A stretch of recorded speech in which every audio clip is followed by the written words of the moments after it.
Have you ever wondered, can a fallen soldier still be denied the right to return home? And if that happens, who will stand up? Today, you're about to hear a true story about a flight that was denied, a colonel who was stopped, and a truth that made an entire nation look in the mirror. You're watching Mystic Life Stories for American audience, where real stories are told with truth, emotion, and justice. If you believe in the power of courage, kindness, and fairness, stay with us until the end. Because this story won't just make you angry, it will make you believe again. Have you ever stood in a crowded airport where thousands of lives pass by like the wind, and suddenly realize there's one person standing still in the middle of that crowd, carrying a truth that's been hidden? Monday, 7:48 a.m. O'Hare International Airport, Chicago. The security checkpoint line stretched endlessly. Children were crying because they couldn't bring their toys through the scanner. Adults grumbled over delayed flights, cold coffee, and everything in between. Overhead, a robotic female voice repeated the same announcement. Please proceed to gate B12. Flight 261 to Dallas is now boarding. Then, the automatic glass doors slid open, and a man stepped in. No applause, no entourage, just firm, measured footsteps, and a gaze impossible to ignore. Colonel Nathaniel Blake, 57. Tall, solid, sun-worn skin, like someone who'd spent a lifetime under the Middle Eastern sun. His olive-green uniform was crisply pressed, and the ribbons on his chest gleamed faintly beneath the airport's dull fluorescent lights. This was not a man who needed an introduction. One glance at his eyes and people would know. He wasn't here on vacation. A small rolling suitcase, a worn leather document case, and a flag-draped coffin waiting on the tarmac. Private First Class Jake Sullivan, 21 years old, killed during a so-called peacekeeping mission in a disputed zone off the East Asian coast, where borders shift monthly and the news changes hourly. No one said how he died, no official press release, just one line on paper: killed in a duty-related incident. But Blake, who had read thousands of such reports, needed only one look to know. Something had been scrubbed from the file. Today was not the day to ask questions. Today was about bringing a young soldier home. No one gets left behind. That was the oath, the duty, and the one thing that still kept Blake standing after 3 decades in service. The check-in counter was at the far end of Concourse B. A young woman, early 20s, blonde ponytail, name tag reading S. Collins, was typing something into the screen. She looked up as he approached. Good morning, sir. How can I help? Military transport, Blake said flatly. He handed over a neatly clipped set of military papers, not a single fold out of place. She took them and began reviewing. First the ID. Her eyes paused at the word Colonel. Then the military orders, the line that read, Escort of Remains, Private First Class, Jake Sullivan. And in that moment, her expression shifted, just for a second. But Blake saw it clearly. Not surprise, hesitation. She picked up the internal phone and turned away. Her voice lowered. Hey, he's here. Colonel Blake. Yeah, papers are clean. I know what they said, but... Wait, I'll handle it. But he's not boarding. Click. Blake said nothing, but his right hand slowly tightened around the leather strap of his case. Is there a problem with my paperwork? He asked, his eyes fixed on hers, analyzing every twitch of her expression. No, sir. Just a minor system check. I'll get a supervisor." She stepped back quickly, almost vanishing behind the door behind the counter. 1 minute later, a middle-aged man stepped out. Graying hair, gray business suit, sky blue tie slightly askew. "Good morning, Colonel. I'm Rick Mallory, shift manager. I understand there's a situation." Blake nodded. "Yes. The situation is I need to get on Flight 267 to Houston to escort a fallen soldier. I've done this a dozen times before. All procedures are followed." Rick looked down at the documents. The more he read, the paler his face became. And then his phone buzzed. He glanced at the screen. A message. Content, unreadable, but the kind of alert that only came from someone higher up. His hand trembled slightly. He looked up, but his eyes didn't meet Blake's. "Sir, I regret to inform. Due to updated security protocols, we're unable to process your boarding at this moment." "Security protocols?" Blake raised an eyebrow. "Yes, sir. Temporary directive from senior operations. It's not personal." Blake stepped forward, just half a step, but enough that his voice lowered to a sharp edge, clear and surgical. "I've flown dead soldiers out of war zones under rocket fire, Mallory. Don't give me not personal." "Who told you to block this?" Mallory swallowed hard, but before he could speak, another voice cut through. This one from behind Blake, somewhere in the security line. "Excuse me, is this about military clearance?" Heads turned. An older man, maybe 60, wearing a weathered baseball cap with the USMC logo, stepped forward. "Because I've seen Marines fly caskets out of Fallujah faster than this. What exactly is the holdup here?" Mallory visibly tensed. The pressure was building, and fast. But none of them knew. This was only the beginning. Colonel Nate Blake was not a man who lost his composure easily. He had sat across from NATO generals. He'd negotiated with gunmen who could change their minds with the flick of a finger. But what was happening at O'Hare this morning smelled different. No bullets flying, no insurgents, but something very familiar to him. Lies dressed up as procedure. Rick Mallory kept repeating 3 words: "Security Protocol Update." And the more he said it, the more his hand trembled when checking his phone, like someone no longer in control of his own actions. A young staffer nearby, perhaps unaware or just careless, muttered under his breath. "Pretty sure it came from headquarters. Someone from D.C. called down this morning." Rick spun around instantly. "No further discussion. Back to your station." Blake glanced at the man who had spoken, the older gentleman with the USMC hat. This man wasn't a stranger to the military. His face was lined, with a faint scar running from ear to jaw, the kind of scar that only came from surviving close combat. He stood with arms crossed, eyes locked on Mallory. "Sir, is this really about a policy, or are you just following someone else's fear?" The crowd began to stir. A middle-aged woman in a denim jacket standing beside her husband turned and asked, "He's military, right? Why won't they let him board?"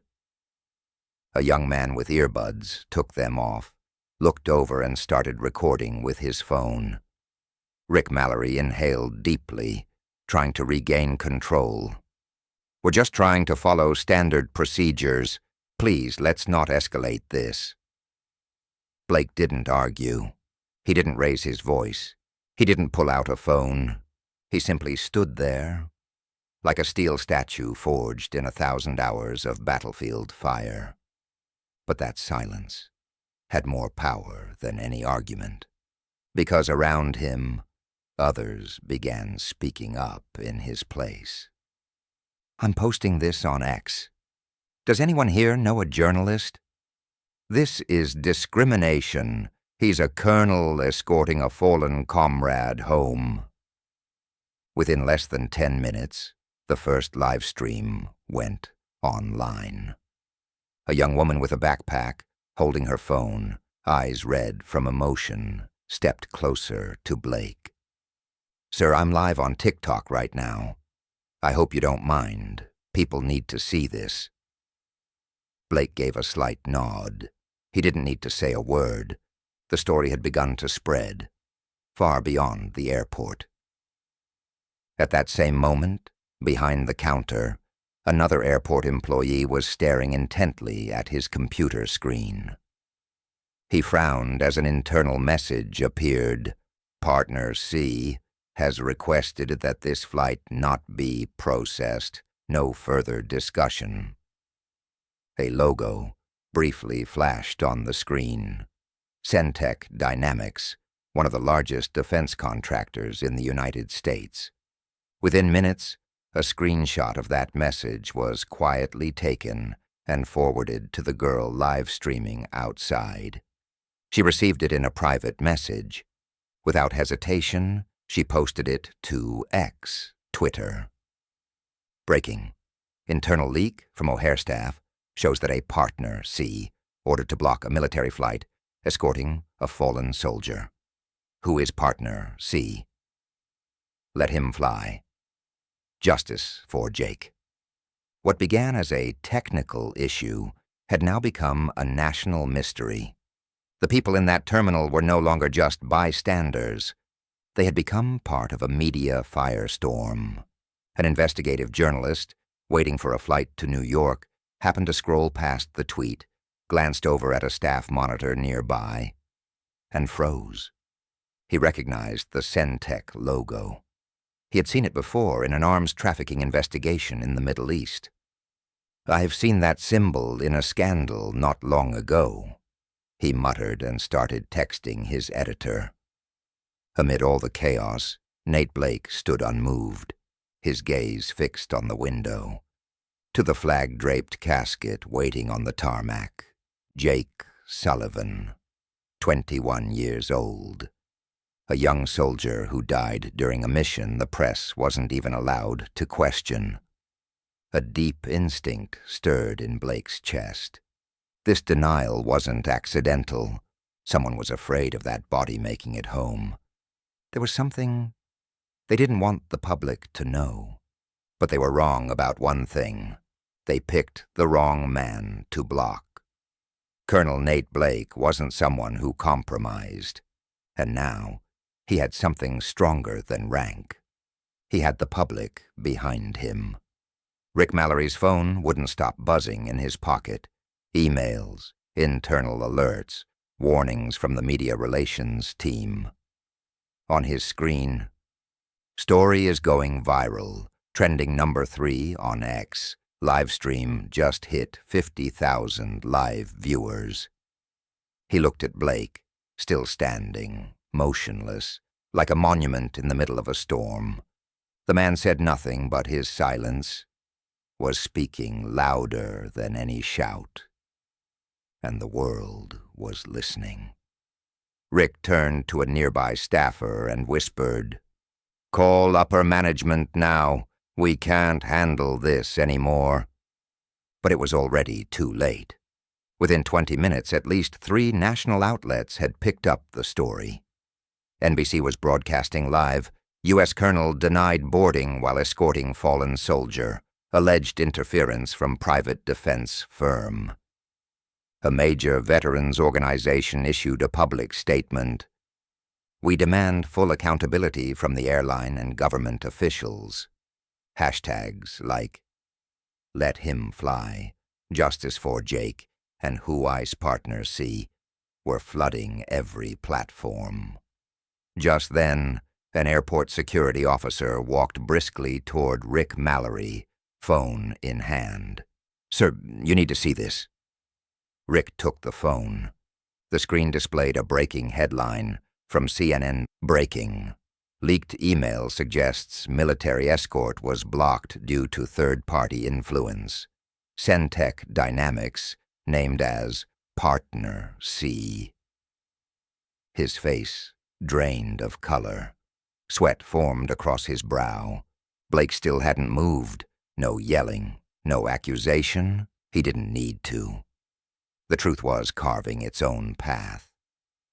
1 minute later, a man in a navy blue suit entered the scene. Not airline staff, not airport security, a soldier. "Colonel Blake," he said firmly. "I'm Major Thomas Beckett, Department of the Army. You're coming with me." Rick Mallory's mouth fell open. "Wait, we were just about to—" Beckett turned sharply, his voice as sharp as a blade. "You were just about to be on the news again. Don't worry. You still will be." He gestured for Blake to follow. "The Pentagon has arranged a private flight. You and Sullivan are no longer flying commercial." Blake didn't look surprised. He simply nodded, then glanced toward the crowd. The woman in the denim jacket nodded back, as if to say, "We're grateful." The girl live-streaming raised her hand, tears in her eyes. The old Marine saluted slowly, with quiet reverence. Blake returned it. "Appreciate you, brother." The security doors slid open. Blake didn't walk through them to board a flight. He walked through them like stepping into a new battle. A battle for honor, for truth, for loyalty. Behind him, Rick Mallory looked around. Dozens of judgmental stares, phones still recording, and every excuse he once had, now meaningless. Colonel Blake had left the airport. Private First Class Jake Sullivan was on his way home. But what happened that morning was only the beginning. The truth about Partner C remained unrevealed. Why a flag-draped coffin became an obstacle, still an open question. But one thing was clear. Justice does not flow from the top down. It rises from the people who refuse to stay silent. Respect should never wait for a camera to be watching. When we rise together, injustice has nowhere to hide. But sometimes, the truth is still waiting to be uncovered. 3 hours after the incident at O'Hare Airport, the hashtag #LetHimFly climbed to the #1 trending spot nationwide on X. Every major news outlet picked up the story. TV commentators began weighing in, each with a different take. Some praised the crowd for standing up. Others dismissed it as blown out of proportion. But one thing was undeniable. The story had become a full-blown media crisis. At Centec Dynamics headquarters, Washington, D.C., on a massive screen in the boardroom, a 45-second video clip played Colonel Blake standing silently at the check-in counter, surrounded by a tense, angry crowd. The Vice President of Communications, an icy, silver-haired woman with a steel-like stare, watched each second of the footage like a chess player scanning the board. "It's worse than we expected." "They know it's us." A young assistant hesitated, then asked cautiously, "Do we issue a response?" She smirked. Number silence is better. At this moment, silence is strategy. But find out who leaked that internal email. At the Atlantic Post newsroom, New York, James Hill, a seasoned investigative reporter, slammed his hand on the desk, fired up. "I knew it. That logo on the airport monitor, it's Centec, same defense contractor caught in that illegal weapons deal back in 2019. He opened an old file, revealing a map marked with regions where Centec had funded defense research. Sure enough, one of them overlapped exactly with the zone where Jake Sullivan died. That kid didn't just die in the line of duty. He died because he knew something. James grabbed his phone. I need a meeting with the Department of Defense. Urgently. On social media, an unofficial investigation begins. A loose online alliance of veterans, independent journalists, and amateur cyber sleuths began working together. They uncovered a hidden document buried deep in the Pentagon's budget report, a line item titled Overseas Tactical Support Funding, approved just 2 days before Jake's death. A user on X named @GhostRecon posted, "Listen, I served overseas. No way a green soldier like Jake gets assigned to a sensitive region unless he saw something they didn't want him to talk about." Meanwhile, Colonel Blake aboard a military transport flight. The C-130 cargo plane rumbled gently as it soared over Kentucky airspace. Sitting beside the flag-draped coffin, Blake held an old military-issue phone, secure line only. A new message popped up. "We've received internal intel from the Pentagon. Be careful. Someone doesn't want the truth about Jake getting out." Blake turned his head to the window. The sky outside was darkening, and in his mind, so were the questions. What did Jake know before he died? A phone call between two powerful men. "They're getting closer. You know that, don't you?" "Let me handle it. The media can only go so far."